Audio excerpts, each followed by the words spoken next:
Hello, everyone, and welcome to the 8-Bit Adventures Spookycast 2020. I am your host, Sean Hayes. Courtney is not here this week. She is heading up to Maine, so she will not be available to participate in this spooky edition of the 8-Bit Adventures podcast. So, otherwise, it's going to be a regular episode. Unfortunately, none of you sent in anything for the mailbag, so we're not doing that. But we got a whole bunch of news and some stuff to go into for the deep dive, so we are going to be doing that. So why don't we get right into it with our quickfire news?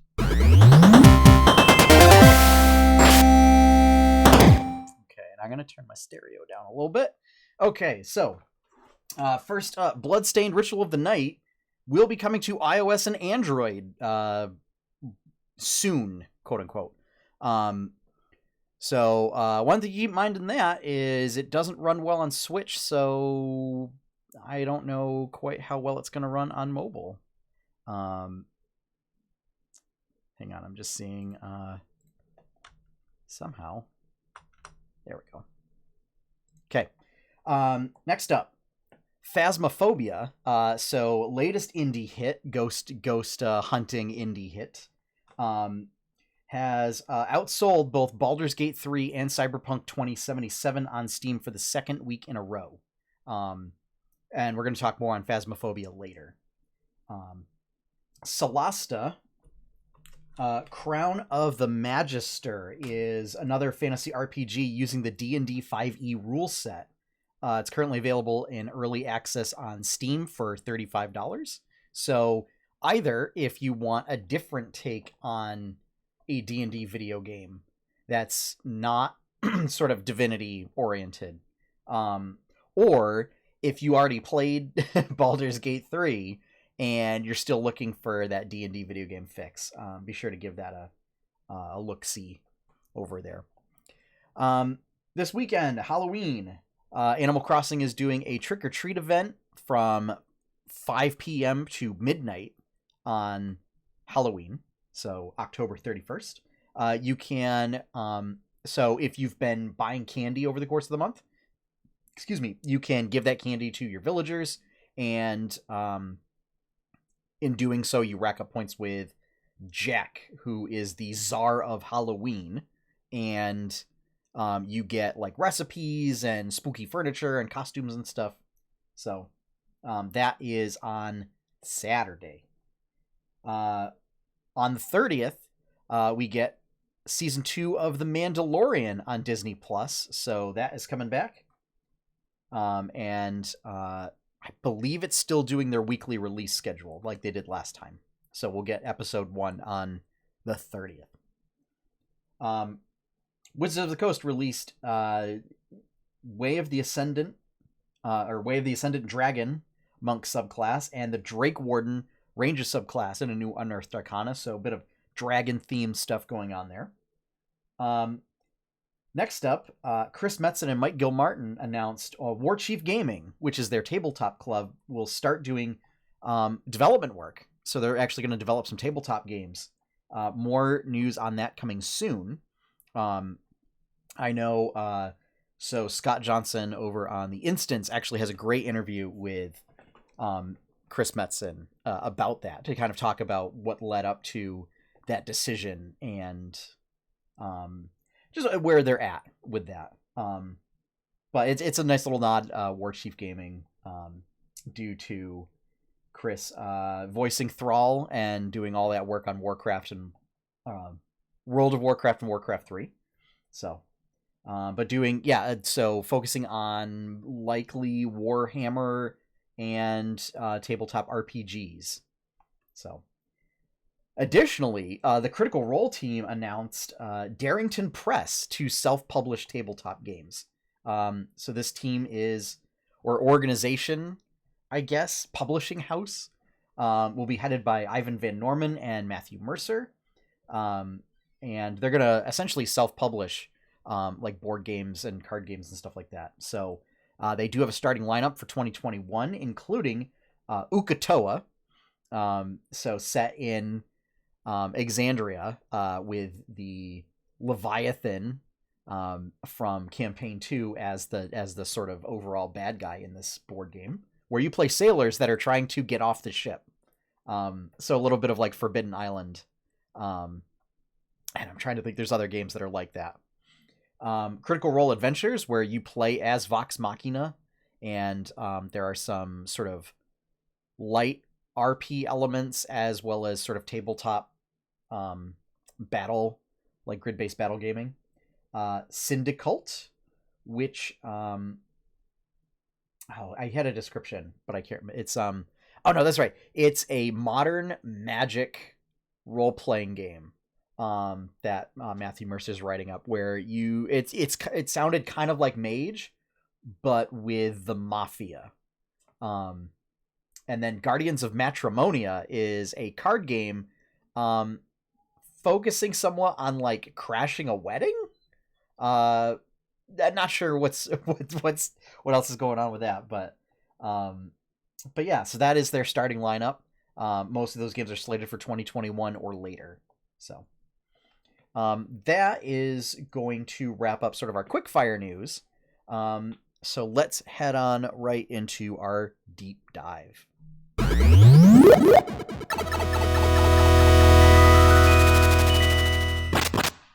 All right, so first up, Crown Tundra. Let's talk about that. It came out this past week for Pokemon Sword and Shield, the Crown Tundra DLC.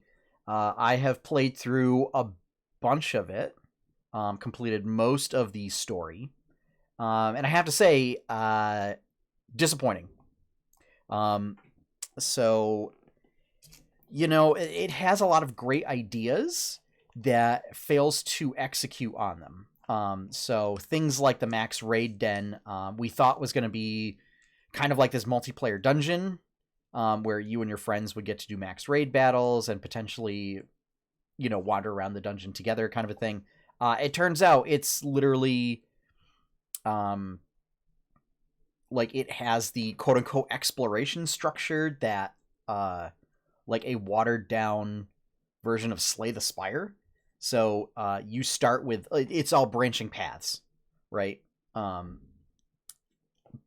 that don't really, it's not really a tree so much as it gets up to 4 paths, and then stays there.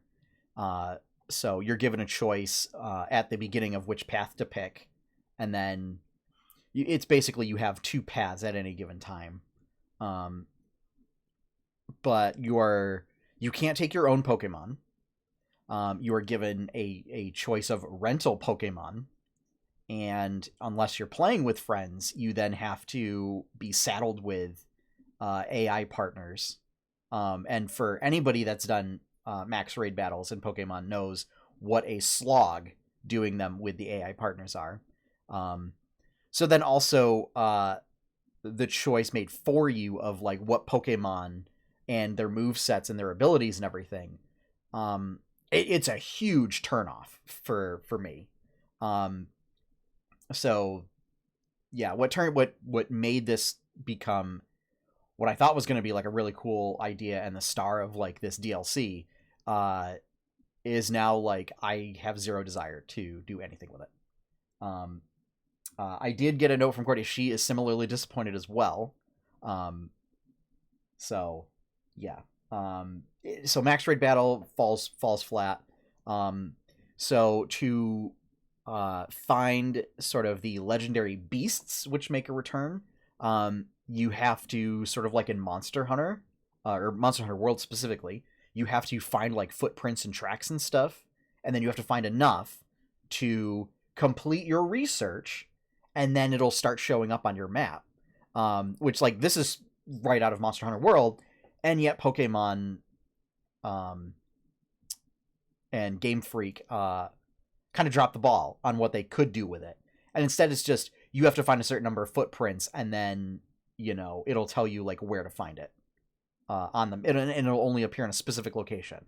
Whereas I don't know, like I feel like if they really wanted to push the envelope, Game Freak could be taking these ideas and really developing them.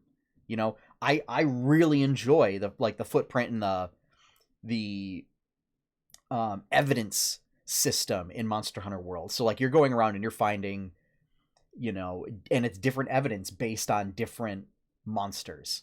So I think if they really wanted to do like wandering legendaries, they could do this. You know, you could have like frozen feathers for, you know, our base Articuno, not Galarian Articuno. To do the beast examples, like you could find, you know, tracks. That's a thing for all of them. You know, if it's Terrakion, which is the one that I found, you could find, it would have like horn scrapes on the sides of rocks. Excuse me. You know, Virizion might have, you know, grass clippings left behind, as it like leaves leaves and things in its wake. It's stuff like that. And instead it's just like you find the footprints and you have to find, I think 50 sets of footprints per legendary. And then it's just, you can find it on your map. The puzzles for the Regis, so the legendary constructs, are all, you know, they're like riddles, but it'll be things like you have to have a certain Pokemon as the lead on your team, or you have to whistle. That's apparently a thing you can do in the game that like they've never used before.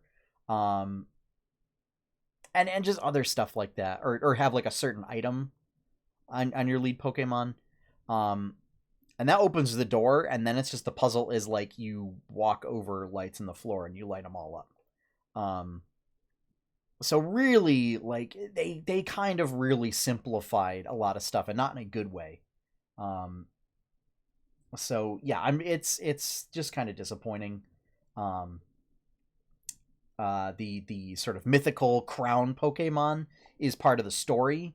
So, and it's a very short storyline involving that Pokemon. So yeah,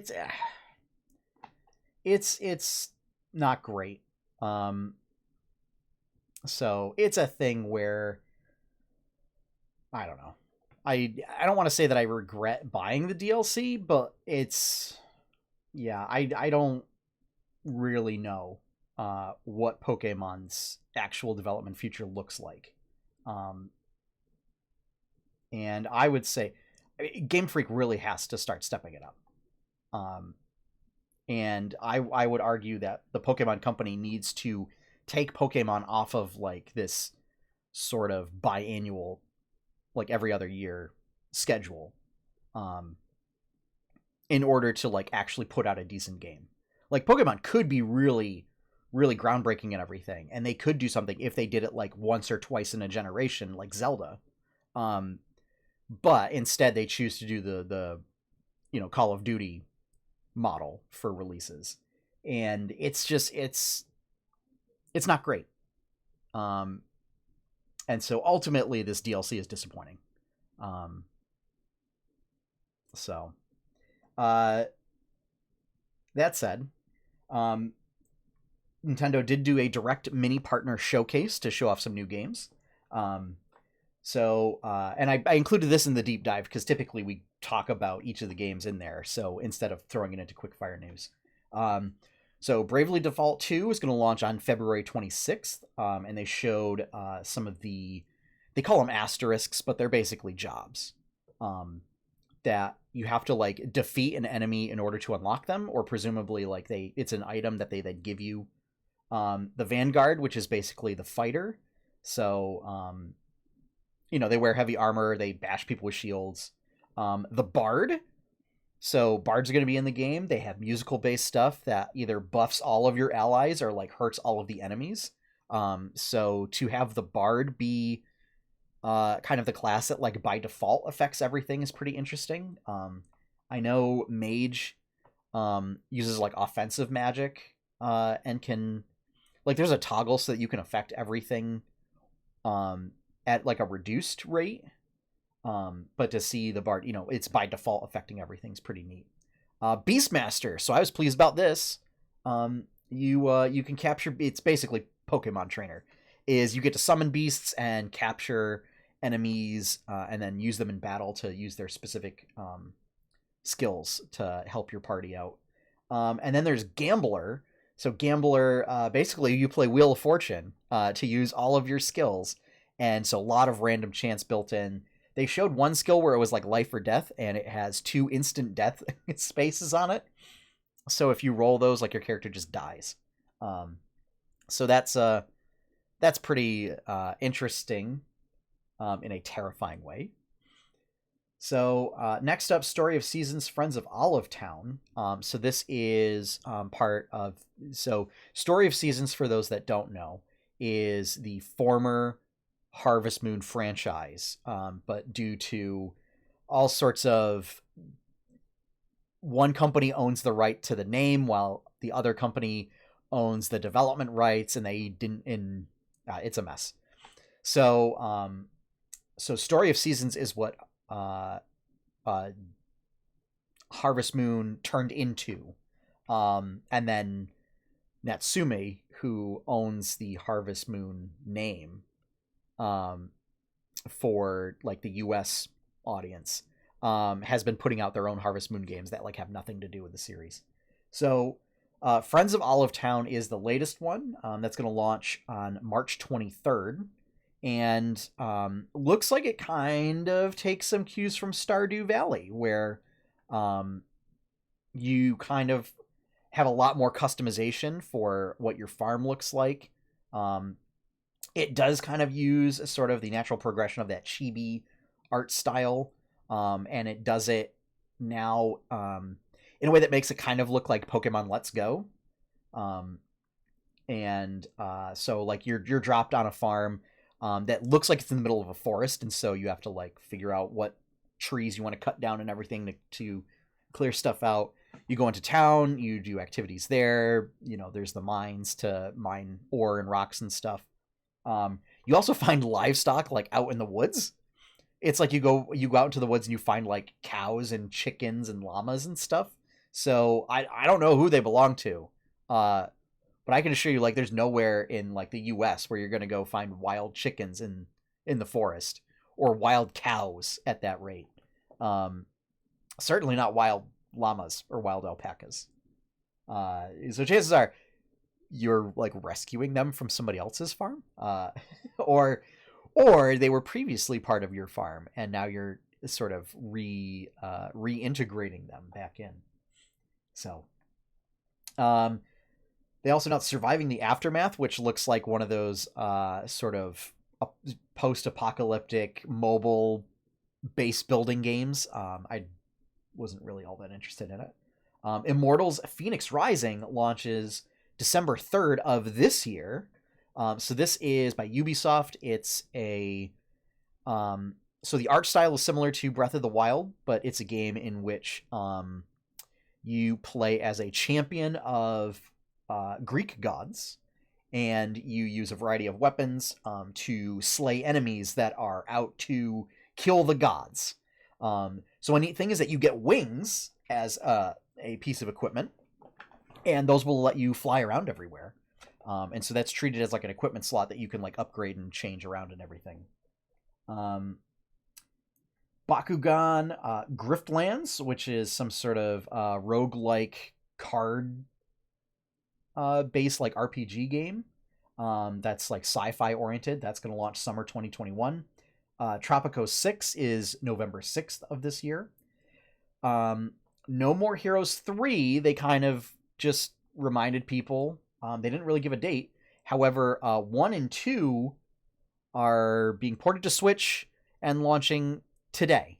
So yeah, so that was a neat little reveal. I actually really love it when Nintendo does that, is that they like don't tell you anything about something and then all of a sudden they say, oh, by the way, here's this thing, it's out now. Similarly, Part-Time UFO, which is by HAL Labs, it's like a cute little sort of 2D pixel art style game in which you play as UFOs that look like they come from the Kirby games, and your goal is to basically do odd jobs like moving stuff around town and like building things for people. I don't know. It's like some kind of little puzzle game. And it has little Kirby tie-ins, mostly through like, you might build stuff that's made out of like stacks of plush Kirby's or something. Just because it's made by HAL Laboratories. So that's out today. There is a demo for Hyrule Warriors Age of Calamity, and we got a few more glimpses of that. So apparently there are levels in which you control the divine beasts. So that's pretty cool, that you actually get to take those giant dungeon-sized robots out for a spin, and do things like suddenly the level becomes like a first-person on-rail shooter. In the case of I forget the essentially the Rito one's name, but so things like that where you might just like plow through bases of enemies, or shoot them with lasers, or all sorts of environmental stuff. And that game releases November 20th of this year. And then finally, some interesting things. So Hitman 3 and Control are coming to Nintendo Switch, but specifically cloud versions of them. So it seems like if these games didn't look like they would be playable on Switch, they're doing what they did with Resident Evil 7. I think it was 7. Where you are, I believe you are streaming the game from their servers. And so so it does specify that you have to have a persistent high-speed internet connection to play the game. So that's interesting. We haven't really seen a lot of cloud version, quote unquote, titles coming to the United States. It's a much bigger thing in Japan, mostly due to the unreliable infrastructure in the US, where, once you get outside of like large cities, you don't really have as high quality of internet access. So that's an interesting path for them to take with that. That the fact that they're kind of pushing these streaming games, because the base versions are just you download them and you play them. So that I just thought that was really interesting. So the last bit I wanted to go into for the deep dive is Phasmophobia, because this is kind of the new sensation along with Among Us, for like what gets streamed and what a lot of people are into right now, likely because of the month, and it's a very spooky game.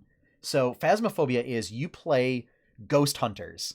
So if you've seen any of those shows where it's like a team of people and they go in and they place cameras, and they've got EMF readers and night vision cameras and all this other like ghost hunting stuff, it's that, except like you are guaranteed to find evidence of ghost activity.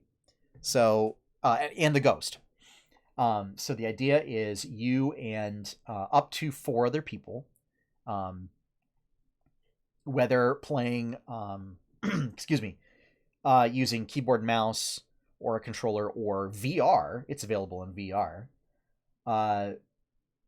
Basically, you can group up and you all specify what equipment you're bringing, from your own like personal stash, and then the group has access to it in the van.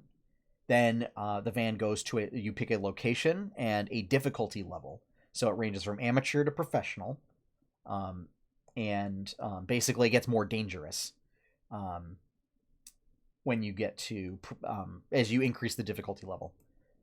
So you get to the house, you go in, you start looking around for any particular signs. So things like cold temperatures, whether there's any EMF activity. You can start setting up night vision cameras and motion sensors when you're able to get to that level and purchase that level of equipment. and see if anything shows up there. You have like a book. You can ask the ghost to write in the book. And typically you get the ghost to do these things by talking to it. So it actually does voice recognition and in-voice chat. So you will do things like it'll tell you the ghost name, whether it responds to people alone or in groups. And you actually call out to the ghost. You say the ghost name. You try and talk to it. There are certain cues programmed into the game that it will respond to. If you use, they call it ghost or spirit box or something, but it's like a special radio that if you speak, it can speak back through that. And it'll say certain phrases like near, far, behind. Or when it gets a little aggressive, it might say things like death, die, get out. Ghosts, they can get aggressive. And ultimately, your goal is to collect evidence. And based on the evidence that you collect, determine what type of ghost you are encountering. Do that, collect as much evidence as you can, and then get out alive. And then you get paid based on how well you did. And then you use that to buy more equipment, and that will allow you to bring more equipment with you on future trips. So now I say get out alive because as the ghost becomes more irritated with you and more aggressive, and as there's more activity, you have a sanity meter that gradually drops. And as your sanity meter drops, from seeing all this like spooky supernatural stuff, essentially the ghost will pick on you more and is more likely to target you. So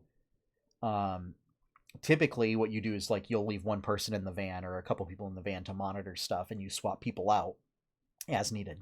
And but ultimately you want the ghost to like get very active and materialize so that you can take photos of it for evidence. So yeah, here's the other thing is, so if you die, you're able to come back on the next mission and everything, so it's not like permadeath or whatever. However, you lose all of the items that you brought on that trip. And you don't get like any experience, and I think you get like half the money or something. So ultimately dying's bad. Also somewhat terrifying. So I have seen streams where the folks have died. And yeah, it's very spooky and terrifying. And the ghosts themselves are pretty gruesome. So yeah, definitely. So I will specify no jump scares. The way they're like traditionally done, it's more of like that all of a sudden it might just like, it's like it'll just pop in. But it won't, and there might be like sudden noises, but it's not like early internet, early YouTube folks where remember the car video where all of a sudden the zombie kind of like pops up and screams into the camera and then ducks out of the way. Nothing like that. It's more of like you might be investigating a room and all of a sudden there's a spike in EMF activity and somebody and you're all looking for various things or whatever, and all of a sudden you turn around and like there's a ghost like in the corner. And it's more of that because they look that a little gruesome that it's a startle. Really the big fear factor comes in when the ghost starts hunting. And that's when basically all of the doors to the outside are locked shut and the lights and all your electronics start flashing on and off. And so that's when the ghost is actively aggressive, has materialized, and is out for blood. So what you're supposed to do is you're supposed to run and hide. But that's when it's kind of the scariest, is because that somebody's being targeted, and that if not everyone hides, that you're going to make it out with one less person. And so, yeah, they have a wide variety of ghosts. I think there's probably like, I want to say 8 to 10 maybe, that all have their own unique combination of evidence. So the goal is to when you collect evidence, you start to narrow down what types of ghosts it could be. And they also have their own unique strengths and behaviors. So that makes it a little interesting. They are, well, I say they. This game is apparently made by a solo developer, sort of like Stardew Valley. So the developer is working on different models for the ghosts. So to include ghosts that like, so right now they all, I say walk, but some of them, float just above the ground, but they all basically move around, like a standard person does. But to include ghosts that like crawl on the floor or the ceiling to do grudge style ghosts. And other spooky things like that. So yeah, it's a lot of fun. I'm having a lot of fun watching other people play it. I think it's a little too spooky for me to play, but it does a lot of really interesting things, and it's got me thinking for D&D and tabletop stuff. So yeah, ultimately, if you are into ghost hunting, I suggest you pick this up. It's in early access on Steam. And as I said, it supports VR. So there you go. You can do all sorts of really, really fun stuff. Excuse me. So that is going to wrap up the deep dive. So I'm just going to do a really quick quest log and wrap things up.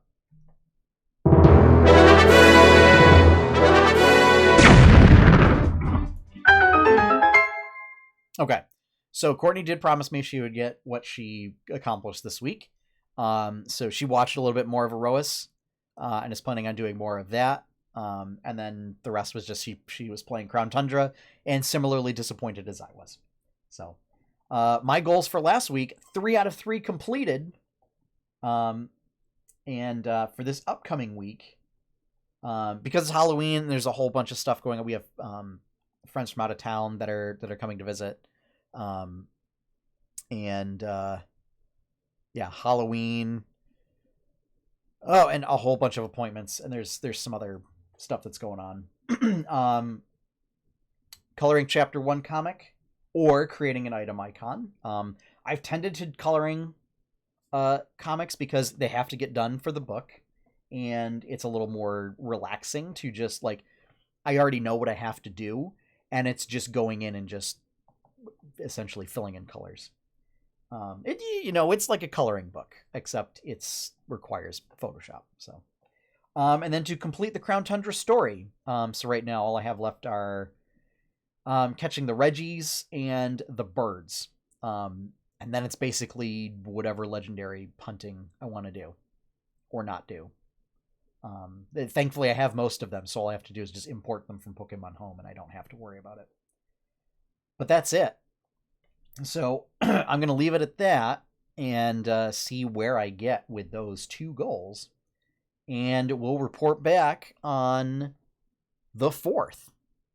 So, as I said, it's definitely a shorter episode, just because I don't have Courtney to banter back and forth.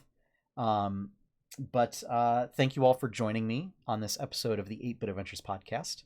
If you want to see more content from 8-Bit Adventures, be sure to check out 8-bitadventures.com.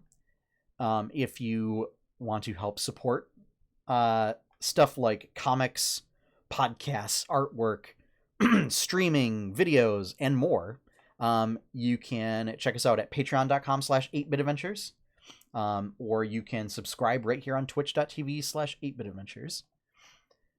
Our opening theme is One Up by Professor Shy Guy. You can find his work over at professorshyguy.bandcamp.com. And with that, we're done. I had a bit of a brain fart. So we're finished. So as always, have fun, everyone. Happy gaming, and enjoy your pie cake.